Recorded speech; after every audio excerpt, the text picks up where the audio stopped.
in a Minute, a podcast, also an Instagram page you can follow at LA in a Minute, where he breaks down things around LA and proves to us that we do have history in Los Angeles. It's not just the East Coast that gets to regale visitors with fun history facts. And this week, Evan went out to our tower in La Mirada and broke down the fact that this was a tower not only essential for the radio station here at KFI, but also for national security. Played a role and was heavily guarded at some moments in our history. That is absolutely correct. And first of all, La Mirada, wonderful town. It's kind of the southern tip of LA County, the gateway to Orange County. But you know this antenna tower if you drive by. If you're on your way to Knott's Berry Farm, heading to Buena Park, anything like that, it's just this massive structure kind of in the middle of nowhere from the perspective of the freeway.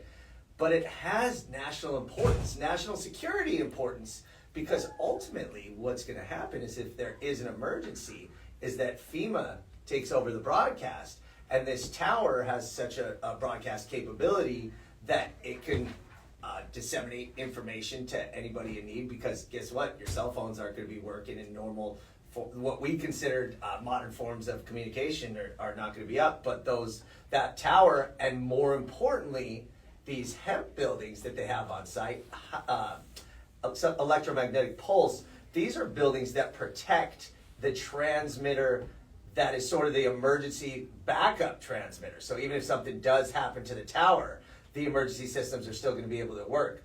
But what's really cool about this, about the tower and the tower location, is the history behind it. Because KFI started in 1922, more than 100 years ago. And it's become one of the widest listened to stations in the United States. And Earl Anthony was the founder. And Earl Anthony was a tinkerer from a young age. As a kid, he put together transistor radios and things like that. Grew up to become an entrepreneur, started car dealerships, Packard dealerships. And by the way, Packard's was the first car to have air conditioning inside. Just learned that in the 1930s. But he put two and two together. Radio, car dealership. He's like, if I broadcast on the radio, I'll be able to do more advertising, more PR for my car dealerships.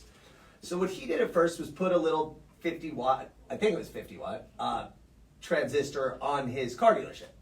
And he had success. He got the license for KFI, and 9 years later, he's like, "Hey, this is going pretty well. Let's expand this thing. Let's use the power of media, the power of radio." And remember, back then, radio was the medium. It was everything. It was everything. You see these old pictures of families huddled around the radio at night. It's like quaint and cute and charming, but that was the reality of it.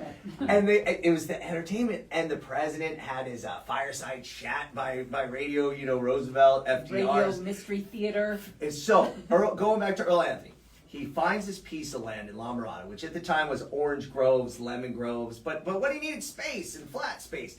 And he was able to build the transmission building and a tower that at this point it was upgraded, and now his reach was expanded throughout most of California, much of the West Coast. And KFI really started to become a main player. They were broadcasting the Rose Bowl, the World Series, like the most important events that would come out of the West Coast. And what happened was World War II, Pearl Harbor gets bombed.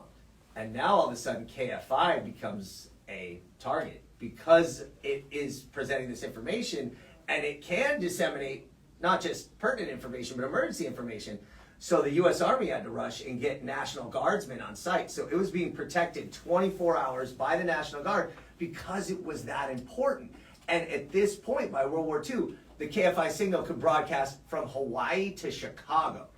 Think about that. On AM radio, that is blanketing the airwaves. So, needless to say, the tower itself was never attacked, although that didn't stop one nervous National Guardsman from accidentally unleashing a barrage of bullets inside the transmission station, and the bullet holes are still commemorated on the ceiling inside, sort of as a scar, but also a badge of honor for KFI's service. Evan, before we go for a quick break, come back with us to get some more information. During the pandemic, we actually got to broadcast from there.